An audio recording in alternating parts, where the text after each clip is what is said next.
Okay, so this video is going to be something very basic. Okay, and if you think that it's a bit too basic for you, by all means you can just skip this tutorial entirely. So in this video I want to explain the differences between a website, a blog, an e-commerce store, a portal, a forum, whatever it is, because sometimes people get confused. And I asked them, do you have a website? And they said, no, I don't have a website, but I have a blog. And I tell them, yeah, dude, it's the same thing. Okay, a website and a blog is the same thing. And they look confused, like, but I don't have a website, I have a blog.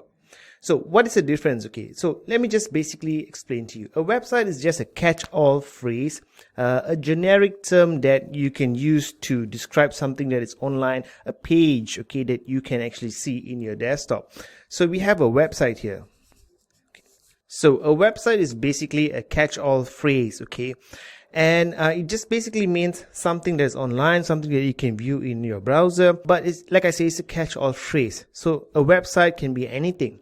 What your website is, okay, the function of it can be very different. So you can have a website that is an actual blog, okay? Or you can have a store, an e-commerce store that, it's a shopping cart. You can put your products there for sale. Or you can have a mini site. Or you can have a landing page. Alright? Or you can have your regular corporate site, a portfolio site. So a blog is just different in terms of the structure of the content that is put onto your website. Now with a blog, it's hierarchical, okay, it's date-based. And it's always your latest post is always on top, and the older posts get pushed to the bottom, and eventually is archived. So a blog is basically a publishing format, a way of putting content out there that is very date based. So you have blogs here. And now you have your e-commerce store, okay, and this could be something like Shopify, can be something like any other e-commerce store that you use, like Etsy or whatever. Okay, so when someone asks you, do you have a website, and you have an e-commerce store, don't tell them, no, I don't have a website, I have an e-commerce store.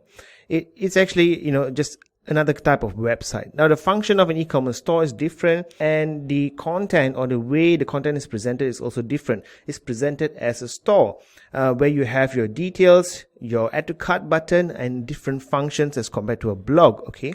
And then you have your mini site. So a mini site is basically more static in nature, not like a blog. The content in a mini site is not date sensitive, so it's not arranged according to the latest post on top, etc. It is basically lots of static pages.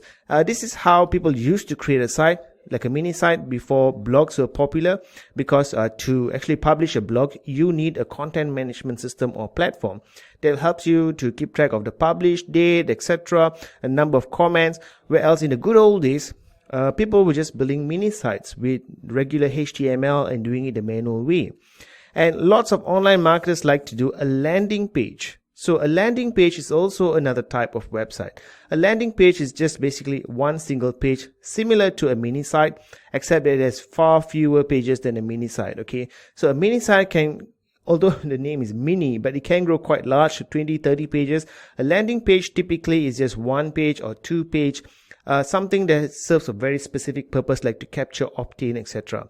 And then you have your portfolio site. And this is more like a corporate showcase kind of site. If you're a designer, if you offer any kind of service, you may want to create a portfolio site, upload all your designs, or put in client testimonials, make it really look really good, okay, and have a contact form where people can contact you.